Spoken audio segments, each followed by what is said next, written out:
Are you enjoying the game today, too?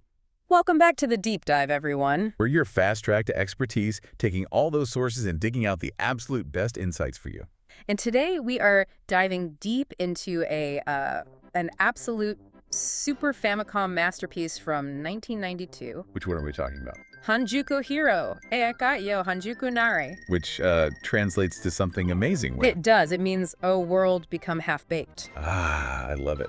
Now, if you're listening from overseas, you might know this one as Egg Hero. Right, from Square, which is now, of course, Square Enix. And when we say masterpiece, we mean a masterpiece of just glorious, glorious chaos. This game taught my generation that anything goes. Exactly. Our mission today is to explore how the satirical real-time simulation RPG, everyone just calls it Half-Baked Hero 2, completely turned the whole idea of a serious strategy game on its head. It really did. The SFC era was just, it was a wild time. You felt like developers could do anything, and this game is just pure distilled 16-bit anarchy. It taught us that being imperfect is way more fun. That's the core of it, the half-baked philosophy. So let's jump into this world. This is not your typical epic save-the-world story, is it? Not even close. The premise is the foundation for the entire joke. Okay. I mean, the story centers on a protagonist who is a prince, but he's just completely lazy. Lazy how? Like, avoids his royal duties. Oh, it's way beyond that. The sources say he's so relaxed he's actually regressed to infancy. Wait, what? To infancy? Yes. He still wets the bed. Yeah. And when he does something incredibly basic, like just writing his own name, his loyal minister, Sebastian, literally bursts into tears of resignation. So that's our hero. A bedwetting prince who makes his staff weep with despair. That's our hero. And he has to fight the Kanjuku army. Kanjuku. That means complete. Yes, or perfect. Really. Exactly. So the entire game is this ideological battle between half-baked, which is chaos and fun, and complete, right, which is rigid, boring perfection. It feels like such a lost art. That kind of low-stakes slapstick humor. I remember the monthly Tsukikichi event. Yes. The monthly command phase. It's this mandatory thing where you get a financial report mixed with a totally pointless comedy skit. You're trying to be a serious general, and the game just keeps throwing nonsense at you. Okay, make sure you never take it too seriously. And poor Minister Sebastian. He's just suffering the whole time. He is the ultimate stressed-out servant. The sources say he's constantly chugging stomach medicine just to cope. And his sprite? It actually gets bigger when he cries, right? It does. It's like he's literally bloating with anxiety. It's a fantastic little detail. The parody, that's where this game becomes legendary. Yeah. They weren't just making fun of RPGs in general. No, they turned the satire inward. They went after Square's own crown jewel, Final Fantasy. Yeah, let's unpack this. They were actively mocking their own biggest, most serious franchise. Absolutely. The main villains are the Kanjuku 4 kings. Which is a direct shot at the four fiends from Final Fantasy IV. A direct shot, and then they took these iconic, dramatic characters and just made them completely mundane. Like Kain, the tragic, brooding dragoon from FF4. In this world, he's just another general you can hire.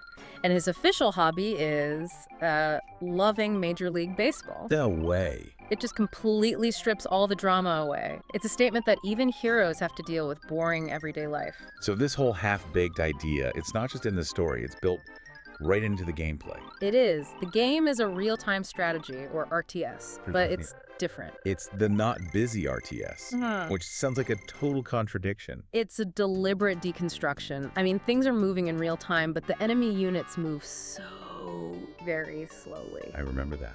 Especially if they had to go through a forest or a river. You had ages. Exactly. You actually have time to think, should I meet them out there or just wait for them here in my castle?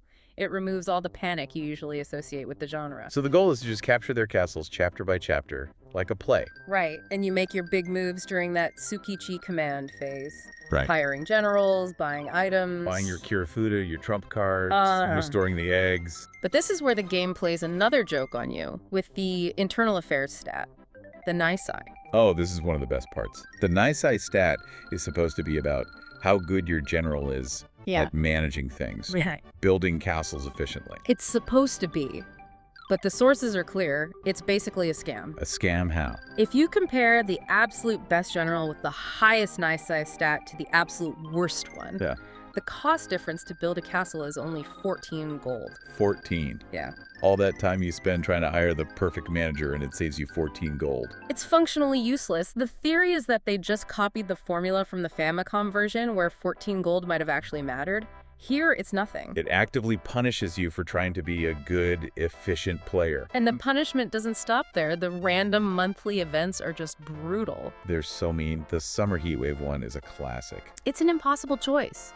Lose half your troops because they go on vacation, lose half your money on bonuses, or just fire everyone. There's no good outcome. And your fiancée, Catherine. She asks for a huge donation, and then her cooking poisons the soldiers, and you lose troops anyway. It's the game's way of saying that any attempt at control is futile. The universe is chaotic and half-baked. And that philosophy is just baked right into the battle system. Yeah. You have the troop clash and the egg monsters. The troop clash is that simple little action part. You just mash the button like crazy to push the enemy back. I was so bad at that, my thumb would be killing me. Well, you'll love this. The composer for Dragon Quest, Koichi Sugiyama, was a huge fan of the game. Right.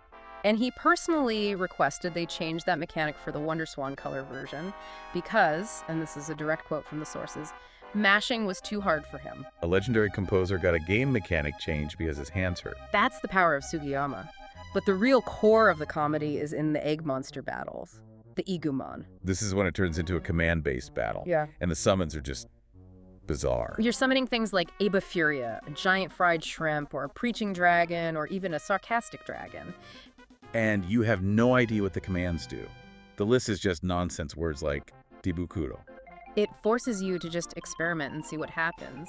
Sometimes a move called Desperation just wipes out your own troops. It's complete chaos. Mm-hmm. And the monster's strength depends on the general's Hanjuku level, which you level up by winning. Right. And this brings us to the game's most brilliant and most cruel joke, the Hanjuku level track. Okay, this is where it gets really good. So in any normal RPG, you want to hit the max level, right? You grind and grind. Of course. In this game, the max Hanjuku level is 17. And once you hit it, the game punishes you for it. Punishes you. How?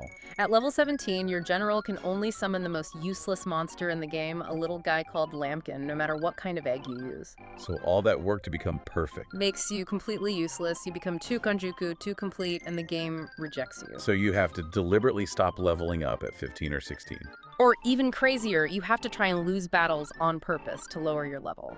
It's a mechanic that delivers the game's core message. Being perfect is bad. Stay half-baked. That philosophy is everywhere.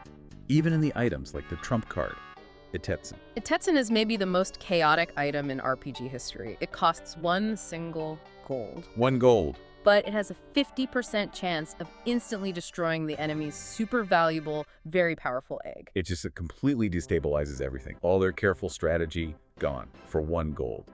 It's the ultimate cheap trick. And on defense, you have something just as absurd.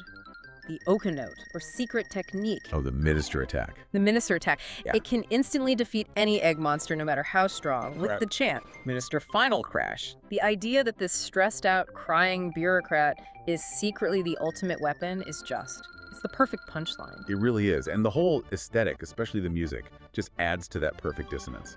And that's all thanks to Koichi Sugiyama, Yeah. the maestro from Dragon Quest. His music is so grand. It's epic, orchestral, serious high fantasy stuff.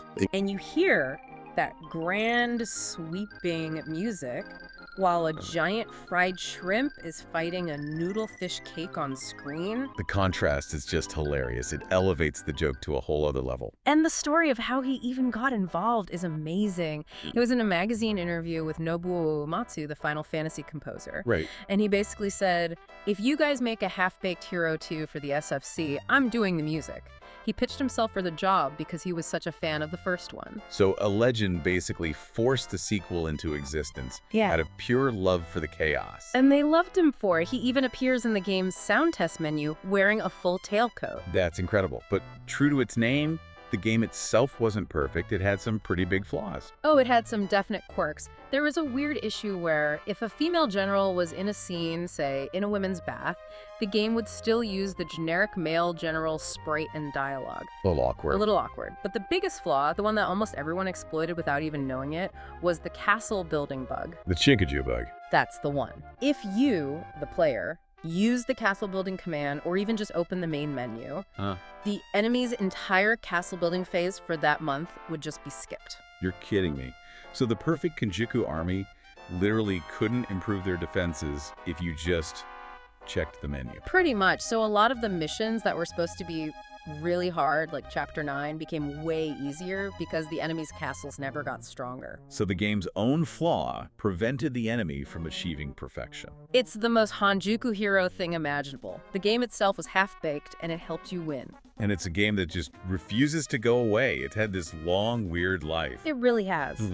After the '92 original, it came back on the WonderSwan color in 2002, then got a great smartphone version in 2017 that kept the old graphics but added modern features. And that smartphone version had the most incredible collaboration. This is what solidifies its legacy for me. Square Enix partnered with Sega, their old, bitter rival from the console wars. And it wasn't just a friendly nod. They put Sega characters in the game. As summonable egg monsters, you could summon Dr. Eggman from Sonic, Carbuncle from Puyo Puyo, Rent-a-Hero. Dr. Eggman as an Egumon is metafictional genius. It's the ultimate expression of the Hanjuku spirit, taking this old, serious rivalry and just turning it into a big, silly joke. It really does all come back to that core philosophy, doesn't it? That being half-baked is the point. It's a game that teaches you that trying to be perfect, trying to reach Kanjuku, is empty. That's the level 17 trap. The real creativity, the real fun is in the chaos and the imperfection. A powerful lesson from a game about fried shrimp and weeping ministers. I think we could all use a bit more of that. I think so too. So to leave you with a final thought to chew on. The SFC version only exists because a legendary composer loved the original so much, he basically demanded a sequel. So think about this. What current game series do you love so much that you would risk everything, maybe even offer your own skills, just to see another one get made? Something to ponder. The power of being a true fan. Will the game be fun tomorrow too? Have a nice game.